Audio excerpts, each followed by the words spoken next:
Hello viewers, இன்றைக்கி அரிசி புட்டு எப்படி செய்யலான்னு பார்க்கலாம் வாங்க. இதுக்கு பச்சை அரிசியை ஒரு 2 டம்ளர் அளவுக்கு ஊற வச்சுக்கலாம். 1 மணி நேரம் ஊறினதுக்கப்புறம் அதை மிக்ஸி ஜாரில் சேர்த்து நைஸாக அரைச்சி எடுத்துக்கலாம்.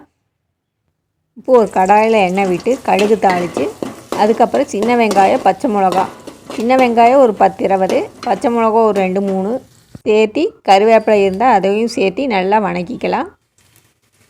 வெங்காயம் மிளகாயெல்லாம் நல்லா வதங்கினதுக்கப்புறம் அரைச்சி வச்சுருக்கிற மாவை இதில் ஆட் பண்ணிக்கலாம். மாவு அரைக்கும் போது அதுக்கு தேவையான அளவு உப்பை சேர்த்து அரைச்சி எடுத்துக்கலாம். இப்போ இந்த மாவை போட்டு கிளறிட்டே இருக்கணும். இது கொஞ்சம் ப்ராசஸ் அதிகம்தான், ஆனால் டேஸ்ட் நல்லாயிருக்கும்.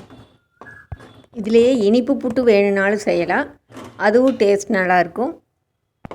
இப்போ இந்த மாவை நல்லா வதக்கி விட்டுட்டே இருக்கலாம். மாவில் இருக்கிற தண்ணியெல்லாம் வற்றி மாவு நல்லா வெந்து வரணும். கொஞ்சம் கிளறதுக்கு டைட்டாக தான் இருக்கும். மாவு இருக நம்மளுக்கு கிளறும் போது கை வலிக்கிற மாதிரி இருக்கும். 2 பேர் இருந்தால் மாற்றி மாற்றி கிளறிட்டே இருந்தோம்னா கஷ்டம் தெரியாது.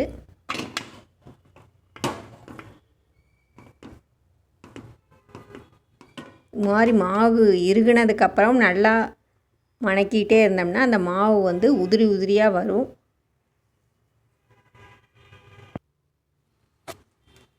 இப்போ கொஞ்சம் அந்த கெட்டியான மாவு கொஞ்சம் உதிரியாக ஸ்டார்ட் ஆகிருக்குது பாருங்கள். இதே மாதிரி கிளறிட்டே இருக்கணும். கொஞ்சம் உருண்டையாக ஆகிற மாதிரி மாவு கிடைக்கும். அதுக்கப்புறம் நல்லா கிளறிட்டே இருந்தோம்னா கொஞ்சம் உதிரியான புட்டு ரெடி ஆயிரும்.